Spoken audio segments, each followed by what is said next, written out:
উগ্রবাদী সংগঠনের কার্যক্রমে সংশ্লিষ্টতার অভিযোগে গ্রেপ্তার গাজীপুর মহানগর শাখার যুগ্ম সদস্য সচিব আতাউল্লাহ শাহকে দল থেকে স্থায়ীভাবে বহিষ্কার করেছে জাতীয় নাগরিক পার্টি এনসিপি। দলটির পক্ষ থেকে জানানো হয়েছে, সিদ্ধান্তটি তাৎক্ষণিকভাবে কার্যকর হয়েছে।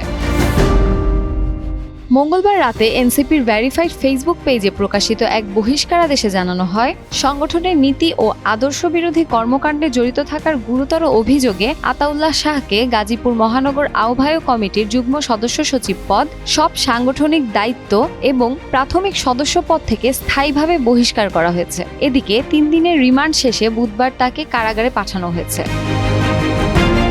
গত 5 জুলাই রাজধানীর যাত্রাবাড়ির মিনি কক্সবাজার এলাকার একটি বালুর মাঠ থেকে আতাউল্লাহ শাহ সহ 6 জনকে আটক করে পুলিশ। পরে আদালতের অনুমতিতে তাদের 3 দিনের রিমান্ডে নেওয়া হয়। পুলিশের দাবি, গোপন সংবাদের ভিত্তিতে জানা যায় ওই এলাকায় উগ্রবাদী সংগঠনের কার্যক্রম পরিচালনার উদ্দেশ্যে কয়েকজন ব্যক্তি প্রশিক্ষণের জন্য সমবেত হয়েছেন। এরপর অভিযান চালিয়ে 6 জনকে আটক করা হয়। বিষয়টি নিয়ে আইন শৃঙ্খলা বাহিনীর তদন্ত চলমান রয়েছে।